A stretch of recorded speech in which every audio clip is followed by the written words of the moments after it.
Pinag-aaralan po ng Department of Labor and Employment ang mungkahing pagbawas sa mga paid holidays sa bansa. Isa po kasi ang Pilipinas sa mga bansang may pinakamaraming paid holidays sa Asia, kaya naman ang ilang negosyante umaaray. Balita natin ni Bernadette Reyes. Tuwing holiday, karaniwang puntahan ng mga bakasyonista ang mga beach, lalo na sa Boracay, Bohol o Palawan. Marami rin na nagdi-day trip sa Subic, Tagaytay o Batangas. Lalo pat maraming long weekend o mga holiday na kadikit ng weekend. Sa pag-aaral ng American Chamber of Commerce and Industry, isa ang Pilipinas sa may pinakamaraming national at special non-working paid holidays sa mga piling bansa sa Asia. Ayon sa Department of Labor and Employment, merong 184 na local holidays sa bansa na idineklara ng Pangulo di naman kaya nakapasa sa Kongreso. Karaniwan dito ginugunita ang pagkakatatag ng isang lugar o di naman kaya ipinagdiriwang ang pista ng mga santo. Sa ilalim din ng ating batas, makakatanggap ng dagdag na 30% sa daily rate kapag pumasok ng special non-working holiday. Papatak naman na 260% ang daily rate kung papasok ng regular holiday. Ang mga negosyante, umaangal na raw dito. Kung planned, minsan pwede mong isama sa mga costs mo, no? And then you can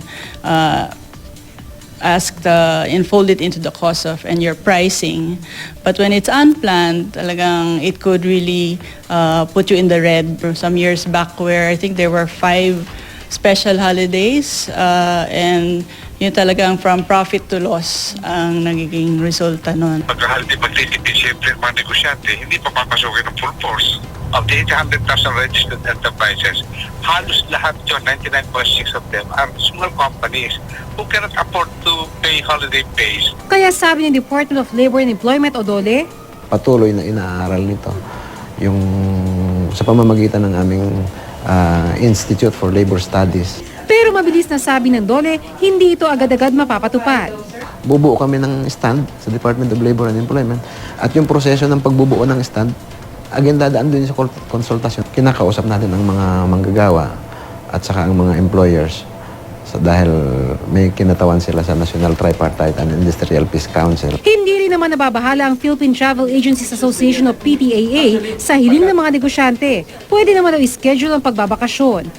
Mas maganda na pag-aralan mabuti kung ano ang effect nun sa buong Pilipinas. Hindi lang sa turismo but manufacturing industry. Sabi naman ng mga empleyado, double pay yun eh. Tsaka pahinga rin yun kapag walang holiday. May mga pasok talaga. Lahat dire-diretso yung transaction ng lahat ng mga business.